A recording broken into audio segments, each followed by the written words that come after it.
I am married to you now. You do not have a say in this matter. I can't do this. What have I gotten myself into? You must do it, else you will leave this mansion. I am the man of this house and I run the show here. God, please help me.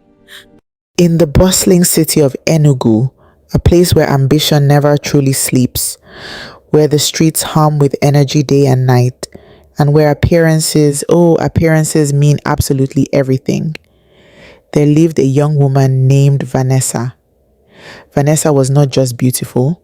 No, she was strikingly beautiful, the kind that turned heads without effort.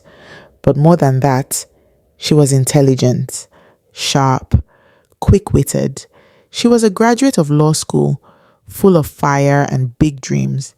She pictured herself one day as a successful lawyer, independent, respected, standing tall in courtrooms and boardrooms alike. But after graduation, like so many young graduates before her, reality came crashing in, cold and unforgiving. There was no job waiting for her, no powerful connections to open doors, just mounting bills, piling pressure, and that constant annoying uncertainty about tomorrow.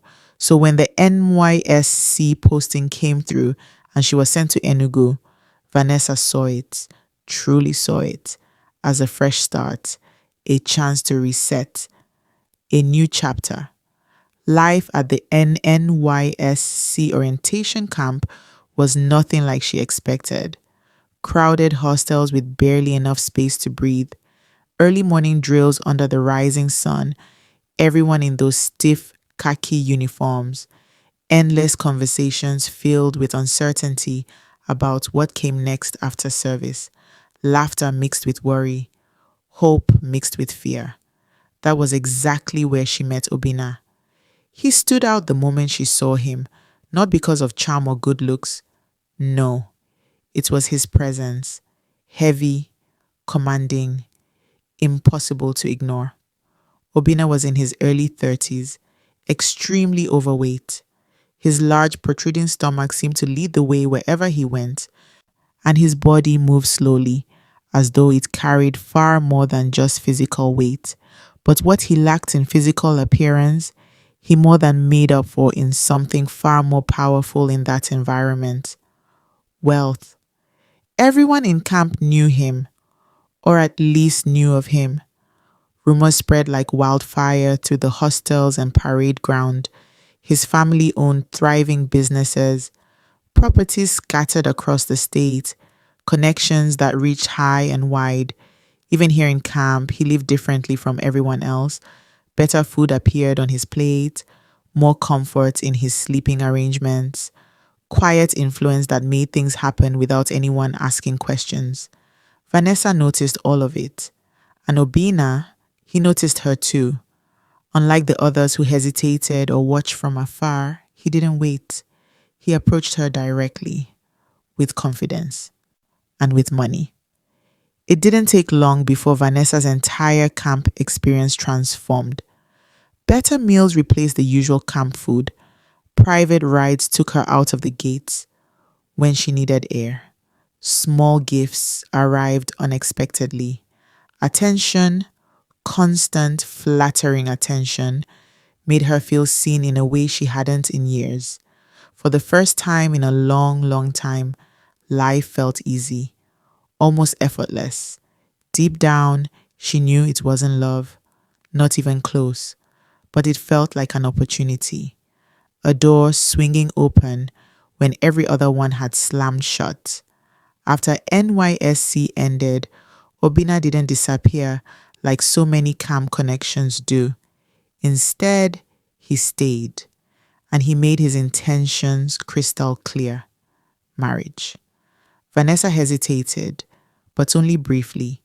Her mind flashed back to the long months of struggle, the endless rejections, all the fear that gripped her every time she thought about the future, the nights she lay awake wondering if she would ever escape the pressure. So she said yes. Their wedding in Enugu was nothing short of extravagant. Luxury decorations draped every corner of the venue. Influential guests filled the seats. Politicians, business owners, Faces she had only seen in newspapers. Expensive outfits shimmered under the lights. Social media lit up with their pictures, likes, comments, shares pouring in by the thousands. It was exactly the kind of wedding people admired from afar, the kind that looked perfect, but it was not the kind built on love. Vanessa stepped fully into a new life of wealth, a sprawling, beautiful home that felt like something out of a magazine, an expensive lifestyle she had only dreamed of, a comfort beyond anything she could have imagined back in those struggling days. But behind all the luxury, something important was missing. Months passed quietly, then a full year slipped by. Still, no pregnancy. The pressure started quietly at first, almost unnoticeable, then it grew louder, more insistent. Family expectations hung in the air like smoke, subtle questions during visits, unspoken tension that thickened every room they entered together. Obina began to change. He grew withdrawn, frustrated, distant. The man who once showered her with attention now barely spoke some days. Then one night, everything changed. In the heavy silence of their bedroom, with only the hum of the air conditioner breaking the quiet, he finally spoke. "Vanessa, we have a problem." Her heart began to race. But she felt the air leave her lungs. He couldn't even look at her. His eyes stayed fixed on the floor. "My younger brother will help us have a child." Vanessa froze completely. Her body went still as stone. Her mind went blank for a long moment. "What do you mean?" she managed to whisper, her voice trembling. "This is how it's done in my family," he said, almost defensively, as though the words were rehearsed. At that exact moment, the full truth slammed into her like a violent storm. This was never the life she had imagined for herself. The wealth, the comfort, the stares, the admiration from strangers, all of it came with a price she had never seen coming, a price she had never agreed to. Tears rolled slowly down her face. Regret consumed her entirely. She remembered the camp days so clearly now. The dusty parade ground, the early mornings, the moment she first noticed Obina's influence, the precise moment she chose money over love, the moment she ignored the quiet voice of her instincts telling her to walk away. Now she was trapped, not by poverty anymore, but by the very luxury she had once desired so desperately. Days turned into long, sleepless nights. She lay awake staring at the ceilings, replaying every choice. One evening, Vanessa stood alone before the tall mirror in her bedroom, still beautiful, still admired by the world outside, but completely broken inside. "I gave up everything for this," she whispered to her reflection, her voice cracking.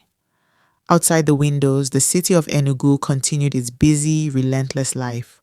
Horns blaring, people rushing, lights twinkling. Was so completely unaware of the silent pain hidden behind the walls of wealth. And deep inside her heart, Vanessa finally understood the hard truth. Not every opportunity is a blessing. Some are tests that arrive disguised as gifts, tests that can change your life forever. When you choose wealth over values, be ready, be truly ready to pay the hidden price.